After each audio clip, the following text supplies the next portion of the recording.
welcome to the University of ADHD podcast. I'm Emma Leavesley, and today I'm going to talk to you about areas of executive functioning that people with ADHD struggle or differ with.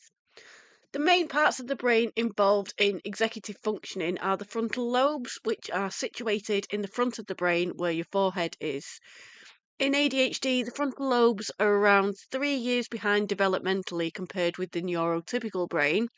There is some catch up in adulthood, but they don't tend to work in the same way. There are theories that the ADHD brain is more suited to hunter gatherers, whereas neurotypical brains are more suited to farming, so the modern lifestyle. Differences in executive functioning in ADHD are what causes many of the symptoms, and we're going to look at 5 areas of executive functioning that are affected in ADHD. So, firstly, then, we've got attention, the A of ADHD. In ADHD, this doesn't mean the inability to pay attention, it more means that attention is variable. Attention wanders, but if something seems urgent or interesting, attention is hyper-focused. You can see how this would be useful for a hunter-gatherer. The attention is all around, then it zones in when it spots a threat or something of interest. You might find that it's impossible to pay attention to things that don't interest you, or that you can focus to some extent but are easily distracted. An example of this could be that you're tidying the house. You start off by tidying a corner. Halfway through, you notice that the windowsill needs cleaning, so you leave the corner of the room half tidied and start cleaning the windowsill. Then you remembered that you wanted to organise a drawer, so you get everything out of the drawer, but then start mopping the floor. Before you know it, you've spent hours tidying the house, if you can stay on task doing tidying tasks, but the house is now completely upside down and looks a lot worse than it did to begin with. Number 2 is memory. People with ADHD tend to struggle to remember things, such as directions or where things are. This is linked with attention, as if you put something down somewhere but you're not paying attention when you put it down, you're not going to remember where you put it. This is one of the reasons why people with ADHD often lose things like front door keys, purse or wallet, important letters, or mobile phones. The memory problems associated with ADHD can also be a problem in relationships. So, examples include forgetting birthdays, anniversaries, and other important dates, or forgetting that you said you'd put the bins out, or forgetting that you said that you'd pick the kids up from school. And this can obviously lead to problems. Other things that people tend to struggle with memory wise are financial issues. Maybe you've forgotten to pay a bill and now you're getting letters from the electricity company, or maybe your electricity has been cut off because you've not paid the bill.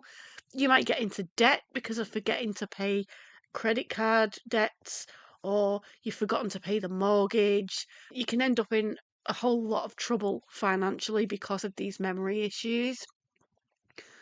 This can also be a problem at college or university. Forgetting what's been said in lectures, what classes you have, where and when, and not being able to remember deadlines. And this links in with planning and organising, which is area number 3 that we're going to talk about today. People with ADHD struggle with planning, prioritising, and organising.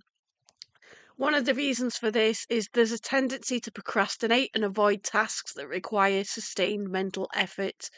So, avoidance of tasks that take a lot of concentration or being mentally active for a long period of time. And the dull tasks tend to get put back and put back as well. And this leads to doing the easier stuff first. The important thing ends up not being done, whereas the easy, non-important things do get done.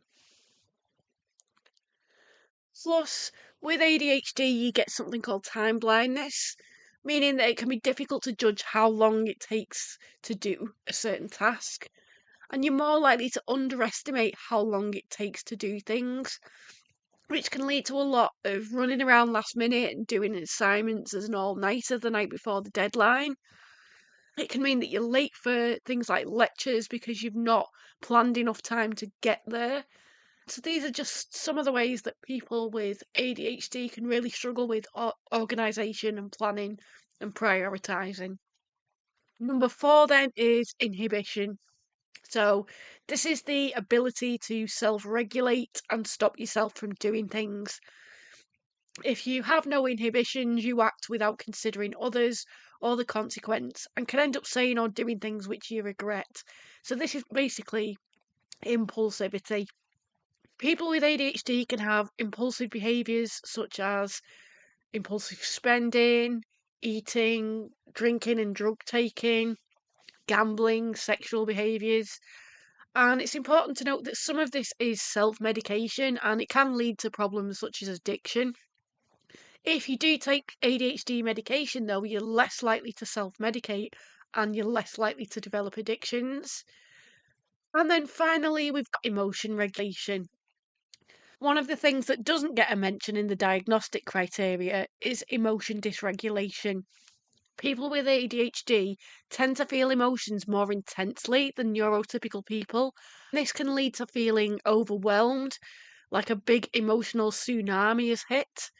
People can go from feeling fine 1 minute to suddenly very angry, very anxious or scared, or completely distraught and unable to function.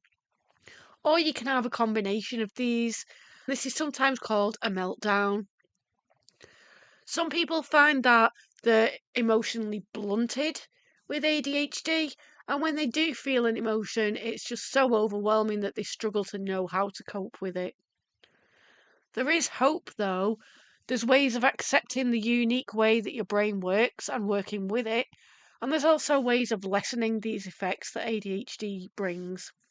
One way is to take ADHD medication, which is very highly effective, but there are other methods for people who maybe don't want to take medication or can't for whatever reason.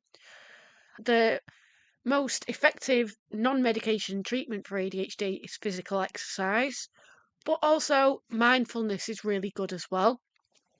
And next time, I'm going to be talking about how mindfulness can help with executive functioning problems.